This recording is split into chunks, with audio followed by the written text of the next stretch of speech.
Chapter 151 to 154. Ramiris, a dungeon. Rimuru, yeah.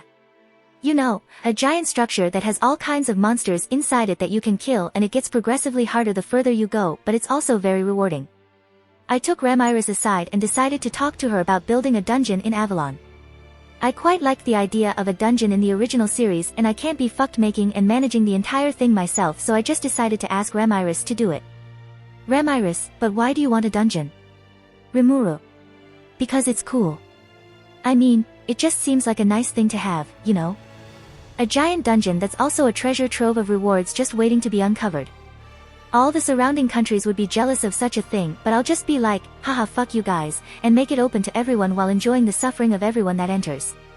Ramiris, I don't think I can just leave this place, you know?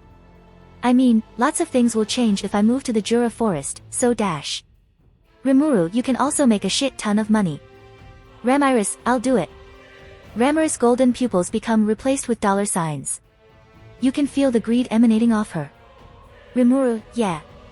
We'll split the earnings 50/50ths between you and me. It'll be a really easy job. Ramiris, this is considered a job.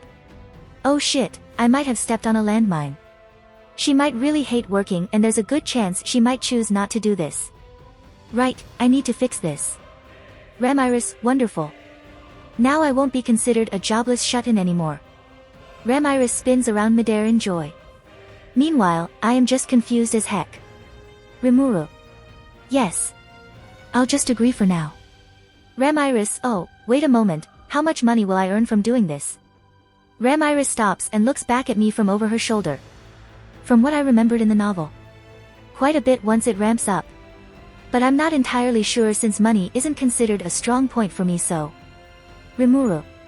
More than you'll ever get from staying here. I'll just lie to her. I mean, barely anyone enters the labyrinth because of the false rumors that those who enter never come out, so I doubt she earns much money anyway. Ramiris. Rimuru. Ramiris. I see. Safe. Well, it's not like I need money, but it's needed for Avalon to trade with the rest of the world. Because I care about the economy. Hee hee. That was a funny joke. In any case, a deal has been successfully struck between Ramiris and me.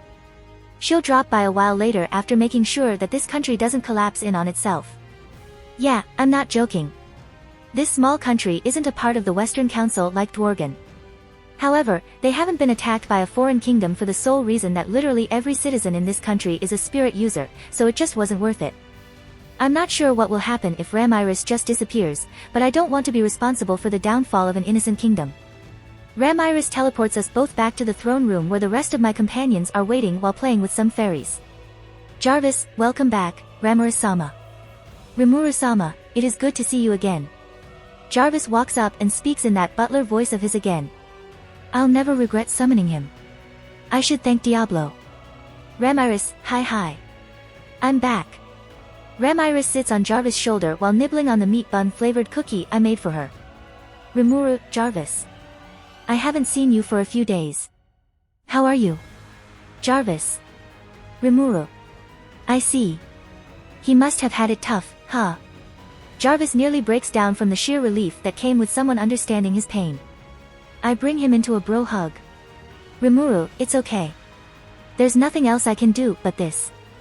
Meanwhile, Ramiris cluelessly nibbles on her cookie. Later. Mikoto, we're going back. Rimuru, yeah. It's time to go. Students, eh? Kenya, already? Rimuru, unfortunately, yes. We've been here for a few hours already, and it's nearing sundown. Time flies, huh? Ilya, Oniai-chan. Ilya tugs my sleeve. I look down at her and she leans her head towards me. She does that when she wants a head pat. But her expression is a little off. She's not asking for a head pat just for the sake of it. I get a slightly ominous feeling, but I shake it off. I stroke Ilya's platinum blonde hair. As I do so, I can feel a connection. It's Ilya, but once again, something's different. Hinata, Rimuru. Hinata's voice echoes into my head. Thought communication. Ilya is probably acting as a reception booster to connect Hinata with me even though we're entire kingdoms apart. However, instead of praising her idea, that ominous feeling comes back. Rimuru, Hinata. What's wrong? Hinata, nothing much. I just contacted you to tell you that I've settled the thing we talked about. The thing we talked about? Ah, declaring Avalon as a non-hostile kingdom of monsters. That's good. Rimuru, thank you once again, Hinata. Sorry for the trouble. Hinata, no, it's all handled. But I didn't call you just for that. The ominous feeling grows ever so slightly stronger as I furrow my brows. Rimuru, what is it? Hinata, the Pharmas Kingdom contacted the church. They wanted our backing in dealing with Avalon. Does the Pharmas Kingdom still want to attack Avalon? Hinata, they were quite pushy about it. Of course, I didn't care about that. They can't do anything to the luminous faith. But the thing is, they suddenly stopped all attempts to gain our assistance. Rimuru, so, you're saying that something is wrong? Hinata, yes. They might have obtained backing from another place. Nothing is coming up through my information network, so I'm not entirely sure. But it doesn't seem like they gave up. Rimuru. Alright. Thank you. I'll be careful. Hinata, I expect some form of compensation for this warning. Without waiting for a reply, Hinata cut the connection. Rude. In any case, the ominous feeling I'm getting is much stronger. Is this plot armor? Nah. But I don't think I can ignore this. I would like to personally go back myself, but... I look towards the students who are chasing some fairies. They look so happy as if a large weight has been taken off them. I don't want to just leave them behind, and I don't think I should take them to Avalon, especially with this ominous feeling. I'll stay with them a bit longer before going back, but until then. Rimuru, Mikoto. I turn to the one I trust the most. Mikoto, Mikoto looks at me with a perplexed expression. She knows I'm not playing around this time. Rimuru, I want you to go back to Avalon for me. Mikoto, why? Rimuru, I don't know. I just have this feeling that something is going to happen. I want you to be there to deal with it. Mikoto, even with Benimaru and the others still there? Rimuru. I don't say anything. Heck, even I'm not sure what's coming. But I want to trust this feeling. Mikoto then gently smiles at me. It's a smile that says, everything is going to be alright. It's such a warming smile. Mikoto, I got it. Rimuru, sorry. Mikoto, there's nothing to be sorry about. Mikoto softly shakes her head. I return her smile. Rimuru, when I get back, can I expect some more cookies? She closes her eyes and she grins. Mikoto, umu. I wonder why I feel at peace when I'm with her. I wave my hand and a portal leading to Avalon appears. Rimuru, then I'll be waiting. Oh, and one more thing. I take out a softly glowing golden orb from my Beelzebub stomach with my left hand while making something using Ahura Mazda with my right. The object I made then turns into golden streams of light and flows into Mikoto. I hand over the golden orb and place it into her hand. Rimuru, make use of them. Mikoto, you don't need to tell me twice. Mikoto places the orb into her pocket and turns around to walk through the portal while waving over her shoulder. The portal closes behind her and the ominous feeling almost disappears. Almost. Meanwhile, Mikoto looks back at the recently closed portal. Mikoto, you've grown so strong, Rimuru. Much more than I ever will. Killing the greater demon with speeds that she couldn't track, splitting space to such a degree just to kill the sky dragon. Even before those moments, Rimuru was always stronger than Mikoto. Mikoto, I'll show you I can keep up with you, Rimuru. I can stand by your side. With those words that seem more like a promise to herself, she turns around and prepares for whatever will come. A few days later. The spirit summoning shenanigans are over and done with. The students are now officially saved. Their rampaging magicules calm down without any troubles as their spirits are keeping them under control until their body can naturally hold them as they grow older. Which won't happen for a while, but you can't have everything. I'm walking through the hallways of the Freedom Academy by myself. I just got done with playing a game of volleyball with the kids. There wasn't any net or anything, they just hit the ball into the air for someone else to hit. If it touches the ground, you lose. I was the ball, by the way. My slime form is very bouncy, apparently. Oh, and Ilya and Ranga joined in too. It was surprisingly fun. Rimuru, but still, although Yuki was a madman, he sure was a genius in his own rights, huh? I mean, this academy is huge. And the space is being put to good use too, as this place is very popular with several hundreds of students learning here and many teachers to accompany them. And for a medieval fantasy-era school, that's a lot. Yes, this place is considered a sanctuary for failed summons, but this place is also a school to teach adventurers the know-how before sending them off to die, sending them off into the fields as proper adventurers. Proper adventurers die a lot though. Cough. All this was built in under 10 years at that. Yuki, despite his flaws, was talented beyond compare. Well, I tried getting the Yuki clone to piggyback off his authority and kick everyone else out of the school since I don't like social interaction with people I don't know, but even his authority had limits. Sigh. Speaking of which, I heard that the annual outdoor training event that's happening soon. I overheard a couple of teachers talk about it. I remember something like this happening in the series. Specifically, it was a part of the OVA episodes. I only watched the first episode of the 3-part series since the other 2 weren't out at the time and I didn't get the chance to catch up before I died. Big Sag. So yeah, I only know the general outline. The students of each class will compete with each other. The goal is to reach a certain place to explore a certain cave. The first class to do so wins and the teacher of said class will receive a bonus. Oh, and teachers aren't allowed to assist. I also remember there being some sort of plot going on in the background concerning thieves who stole a full potion from someone. That's the limit of my memories, I'll have to ask Ilya to dig up that memory. So I'll just leave it for later. Procrastination. In any case, they're just some lowly bandits. Nothing I nor my students can't solve. Not that I'm participating in the first place. I can't be fucked. Oya oya, if it isn't Rimuru-sensei. An obnoxious voice enters my ears. It sounds like the voice that comes from fat nobles in anime. Turning around, I find someone who's not fat, but he is a noble. He has a mustache with a goatee, round glasses, and dirty blonde hair. He's also pretty tall, but he looks around 40 years old, so I wouldn't call him handsome. Rimuru, Jeff-sensei. A pleasure as always to see you. Yes, I swear to God, his name is Jeff. I even had Ilya check to make sure and by the gods his name is Jeff. Did I mention that his name is Jeff? Jeff, you seem to have free time as always. I truly envy you. I would instantly feel some sort of familiarity with this guy if not for the fact that his words are dripping with sarcasm. For some reason, this guy always has it out for me. I remember something like this happening in canon too. Did I do something? Or maybe he's just jealous. Or maybe he sees me as some sort of rival. Since he's the A-class teacher, and I'm the S-class teacher. Rimuru, well, if that's everything, I'll get going dash.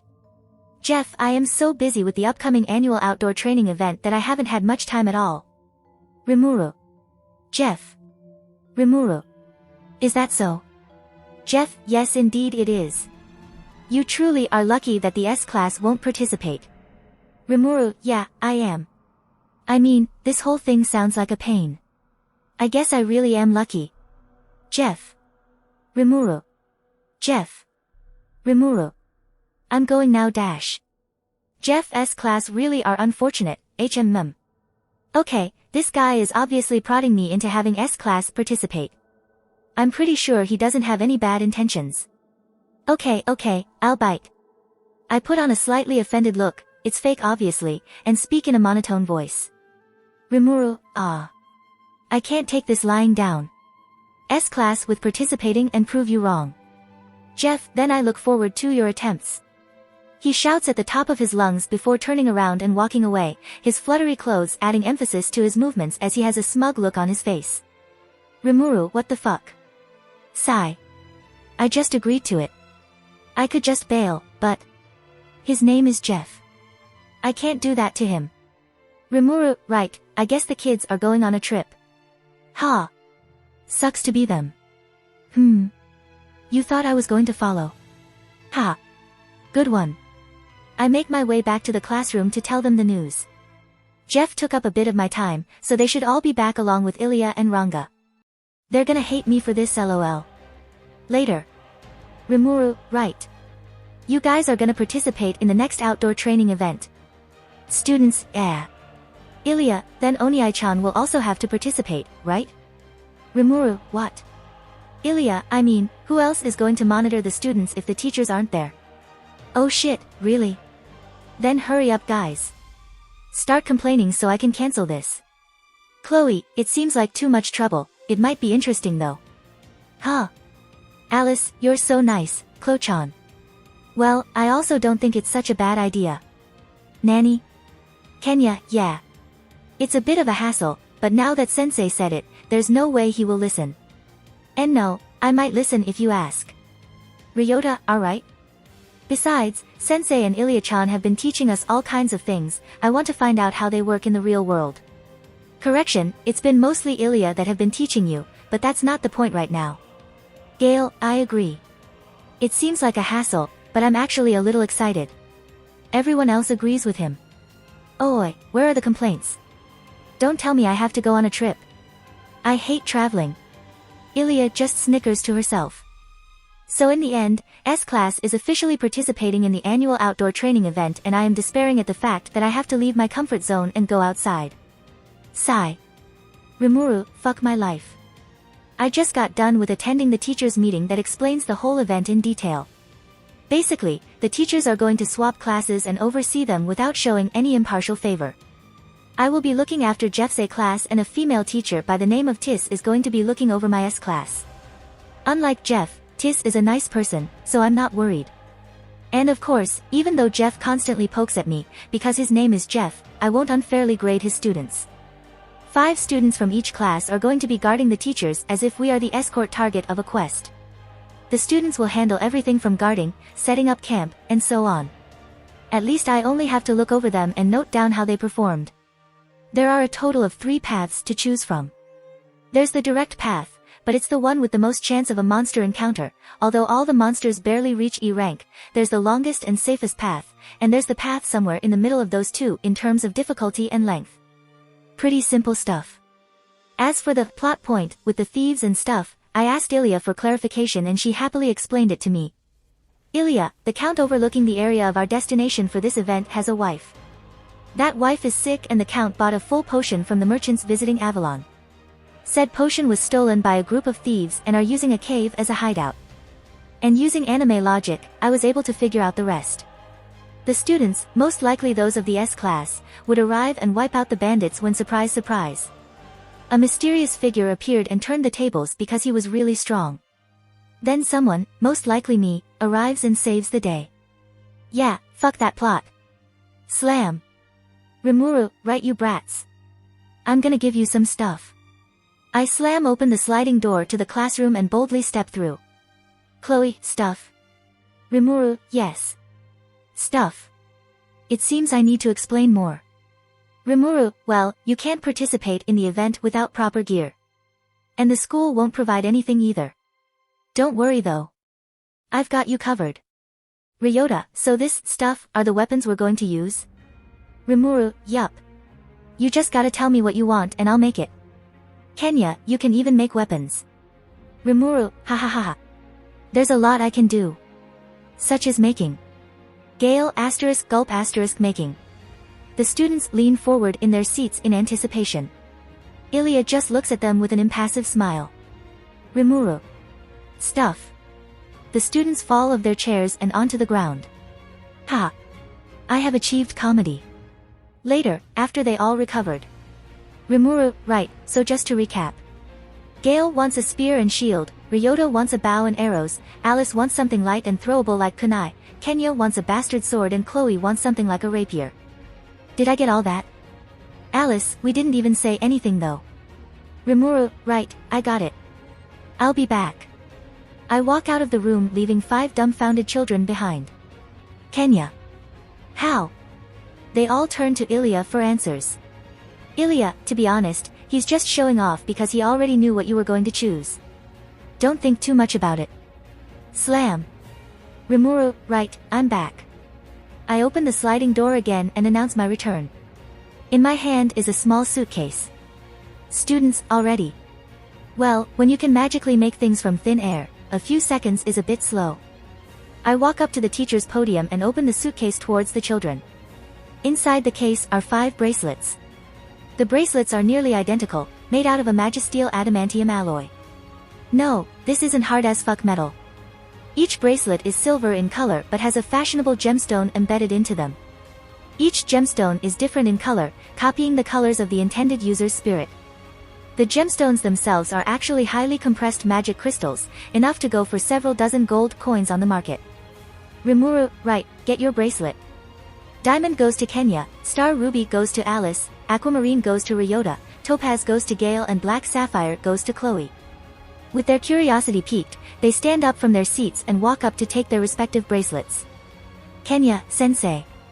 Bracelets are for girls though. Rimuru, don't care, you're going to thank me later. Chloe, so pretty. Alice and Chloe are too busy staring into the gemstones, entranced by the sparkle the magic jewels give off. Rimuru, wear them and pump your magicules into them. Just a little bit is fine. I instruct them on what to do next and they follow. They slide the bracelet onto their wrist. The bracelet shrinks itself, making for a nice snug fit. And then the magic happens. Flowing their magicules into the bracelets cause them to fucking explode. No, they don't. Starting from their wrist with the bracelet, their clothes begin to transform. Think transformation scenes in anime, it's like that. A wave of magicules passes over their bodies from the bracelet. Their school uniforms change into different material that's similar to the threads I produce with my skill. They find themselves in very stylish adventurer gear, each suited to their tastes and fighting styles. Covering their clothes are also plates of metal protecting their vital areas, some more than others depending on their roles in a fight. Kenya, whoa. Ryota, so cool. Alice, Kaya. Each of the students has a similar reaction, completely falling in love with the bracelet and their gear. Rimuru, they don't have a name, but putting it simply, they're transformation bracelets. They use your magicules to create clothes based on your subconscious desires. Thinking about it will bring out the weapon you specified. Eager to test it out, they thought about it and their weapons materialized in their hands. A spear and a shield appeared for Gale, a quiver of arrows and a bow appeared in Ryota, a bastard sword appeared for Kenya, a belt of sheathed kunai appeared hanging from Alice's hips, and a rapier appeared for Chloe. Unlike the bracelets, both the armor and weapons are all made out of strong as fuck metal. As the kids are testing out their weapons, I am pampering Ilya, who is sitting on my lap as an apology for not making a bracelet for her. I mean, she can transform on her own, she doesn't need a bracelet, so I just didn't bother, but I didn't want her to feel left out. Thus I head pat her. Also because I like head patting her. Ilya, eehee. I am also simultaneously pampering Ranga, who is sitting in my shadow with my other hand. Ranga, that's the spot. Masterful scratching as always, master. The annual outdoor training event. It's an event where a group of students must escort a teacher from another class to the town of Guratal in the south. After that, they must explore some caves on the outskirts of town and their progress will be graded by said teacher. I am going to look after Jeff's A class and Tis is going to look after my S class. And that event is currently starting now. It's been a day since I gave the kids their gear. We went outside yesterday and tested them and they love it. The generated clothes and weapons are high quality stuff, both inscribed with runes. Furthermore, they modified themselves on the fly to better suit the kids better. Currently, we are outside again. This time, we're not alone. There are a total of 5 groups with us.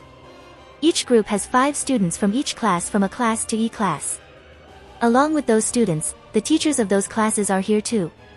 In total, including the S class and myself, there are a total of 6 groups participating and 6 teachers who will be grading them. Rimuru, right, so did you choose the path you'll take? Alice, the shortest path, obviously. The other students nod their heads from beside her as if it's the most obvious thing in the world. Well, it was actually pretty obvious, I didn't need to ask. Jeff, Rimuru-sensei. Jeff appears Omi wa Mao Shinderu style behind me, causing me to jump. Rimuru, holy Jesus, when did you get there? Why does universal sense not do anything at moments like these? Jeff, I've been here for the past 5 minutes. Jeff says as he pushes his glasses up, doing that glasses shine that happens in anime. God, I have to learn how to do that. Jeff, I must warn you to not cause any trouble when you reach the town of Guratal. The count overseeing the area lives in that town and his wife is currently sick. Jeff is a bit unlike himself. His expression is one of worry instead of that I'm better than you look he always had on his face. Ilya Oniai-chan, judging from his actions, the wife must be related to Jeff in some way. Ilya contacts me through thought communication, after guessing what was going through my mind. Gasp. Scandalous. Rimuru, you're saying that the woman and Jeff here had a relationship. And then the count came and swept her away, but Jeff just couldn't bear to stop loving her. Ilya. No. I was suggesting that they might be siblings, or related through blood in some other way. Oh, is that all? Jeff, so with my class, you will be arriving there first, so please do mind yourself. Oh, his smug attitude is back. Rimuru, yeah, I got it. I wave my hand dismissively, but my gesture flies right over his head as he walks away with his head thrown back, shining his glasses like a fucking lighthouse. I turn towards my students. Rimuru, so you guys have to get there first. Wipe that smug smile off his face. Students, ooh. With their fighting spirit burning, I feel assured that they will get first place. I raised them so well. Oh, and Ilya will be following them. As much as I want her by my side, I think it's better for her if she hangs out with her friends. Besides, with Yuki's influence, she can slip in easily and make it a 6-man group, saying it's a handicap since this is their first time. I turn around and start walking to the A class I'll be supervising. There are 3 girls and 2 boys in the group. I don't know if the original author hated them somehow, but the boys had a face only a mother could love. Meanwhile, the girls are pretty cute. Of course, they're nowhere near Chloe, Alice and Ilya. Rimuru, right, introductions. My name is Rimuru, the teacher of the S class. Nice to meet you. With a quick introduction, the rest of the kids follow up. And I'm Anne. Anne is a girl who seems to be the leader. She has thick maroon red hair that reaches her shoulders and blue eyes with a little ponytail off to the side of her head. Akiya, I'm Akiya. He's a boy. He has a rectangular head and short brown hair with small eyes. There's not much else to say. Elizabeth, I'm Elizabeth. She has hair that looks a lot like silica from SAO and she has forest green eyes. Ilari. Ilari has pale pink hair in a bob cut style with deep blue eyes. She's also the shortest of the group. Oloi, I'm Oloi. Oloi looks like he has his hair cut by a 3-year-old, it's so choppy. His black hair is covering one of his eyes which are also small. See what I mean?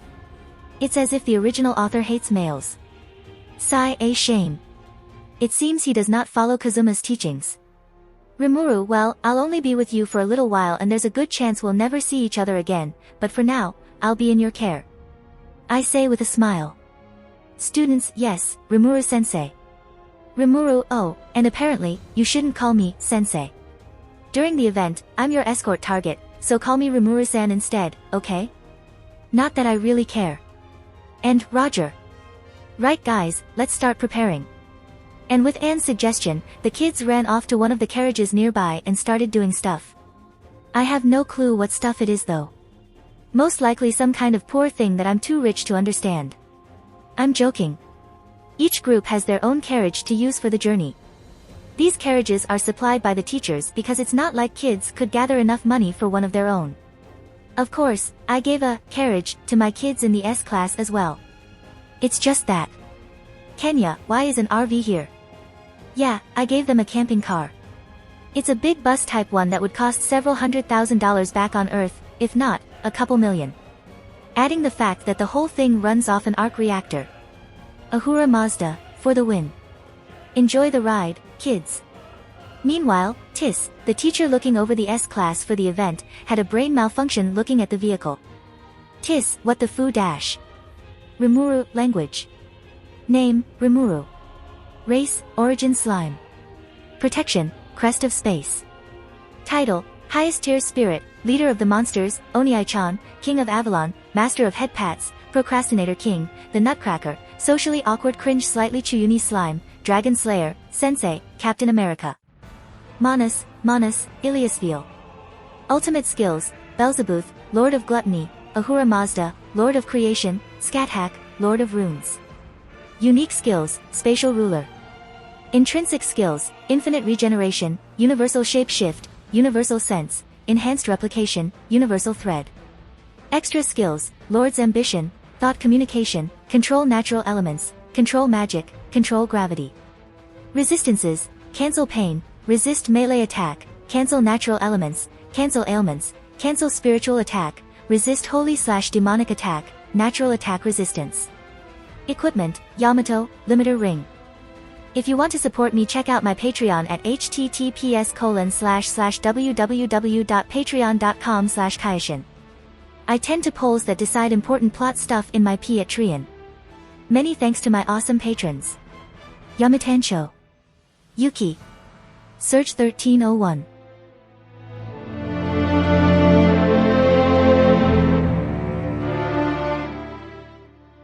If you enjoyed the content, don't forget to give it a like and subscribe to the channel.